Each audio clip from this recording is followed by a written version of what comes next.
We're here at Croke Park Stadium, home to the GAA. It's the largest stadium on the island of Ireland. And we're here with Peter McKenna, the stadium director for Croke Park Stadium, who's also very busy as commercial director of the GAA as well. Peter, we're here at Croke Park Stadium. It's the home to the GAA, and at 82,300 seats, it's also the largest stadium in Ireland. So obviously running what is the biggest stadium, what are the key objectives and indeed the main challenges that you face? I suppose it's like any massive building like Croke Park is. We are very proud to be the third or fourth largest stadium in Europe. So it's a huge facility, and you're very, very welcome. No doubt about it. Great to see you again, Katie. The things that challenge us are the things that challenge any really big building. You know, you have issues of health and safety and making sure that when people come, they have a good time and they are comfortable when they're here, and they leave and have a good time as well on the way home.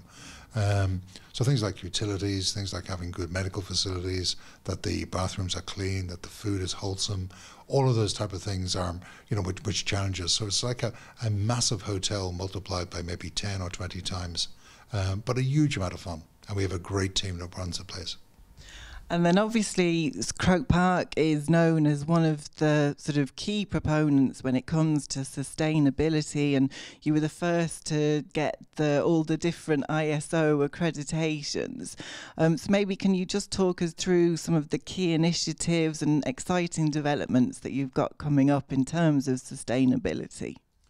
Yes, sustainability is a very, very important part of our value system.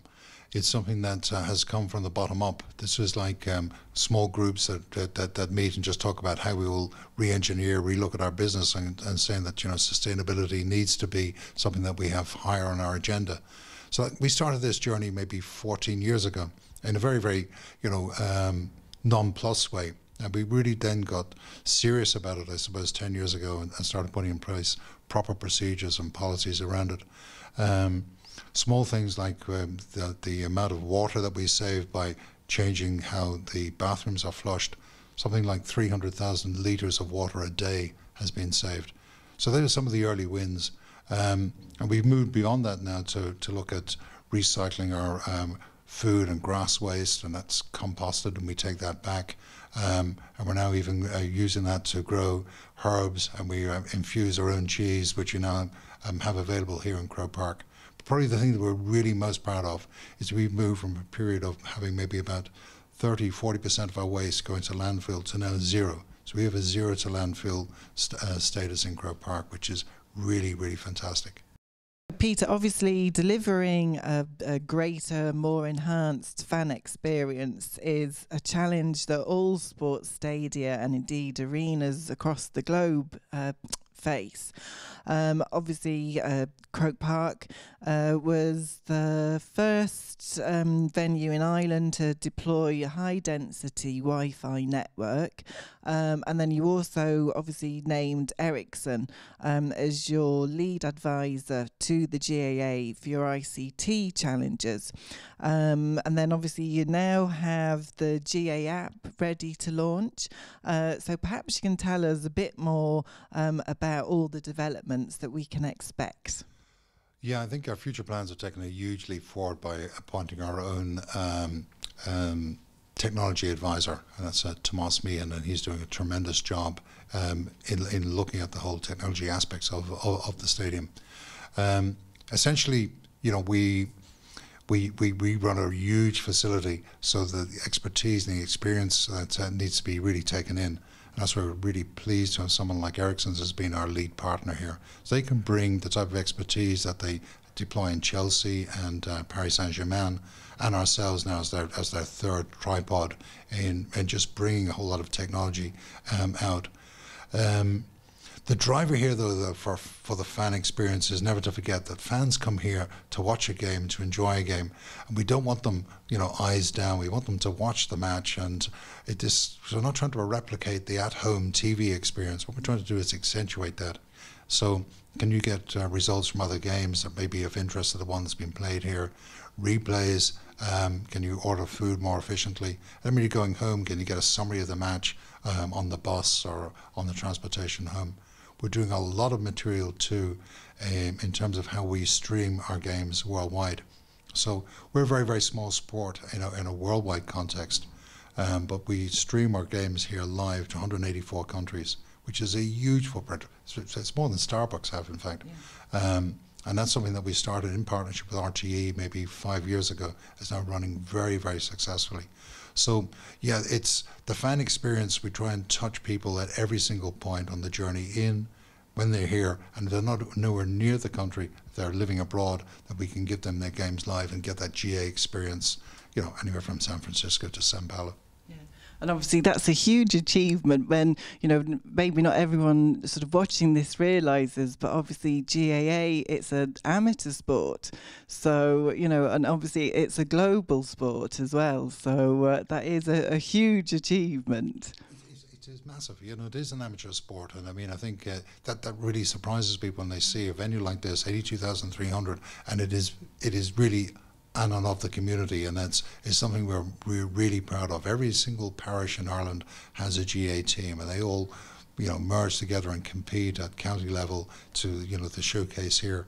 We have 2 competing teams, one in New York and one in London, and they are part of our championship. But outside that, where Irish people have emigrated to, the GA is a totem now where people come together and express their sense of Irish identity. Yeah. And obviously here at Croke Park, you, as well as the sort of 90 plus GAA games that you have every year, you also run a full gamut with sort of events and conferences, and then coming this summer with the Rolling Stones, Taylor Swift, Michael Bublé. So what kinds of challenges and indeed benefits are there to sort of, you know, running such a wide variety of events? Yeah, it's. I mean, it's fantastic that we have a venue in the country that can take concerts of this size. I mean, the Rolling Stones have been on the road for so long, and yet they are still one of the world's great bands. So they're going to open up our concert season this year. Taylor Swift then is playing 2 concerts. I'm really looking forward to that.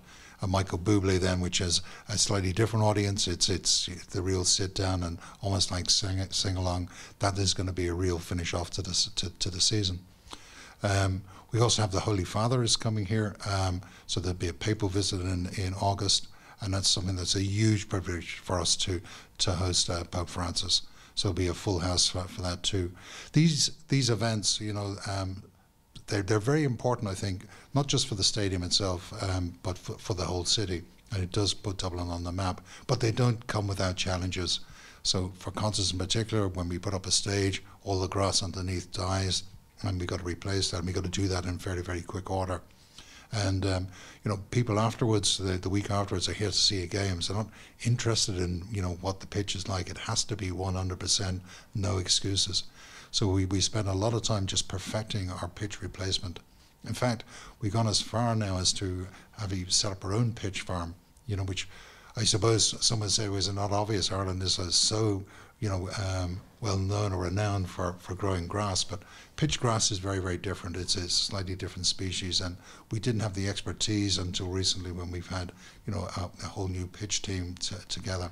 And they have that ability to bring this technology or these skill set together to make it possible for us.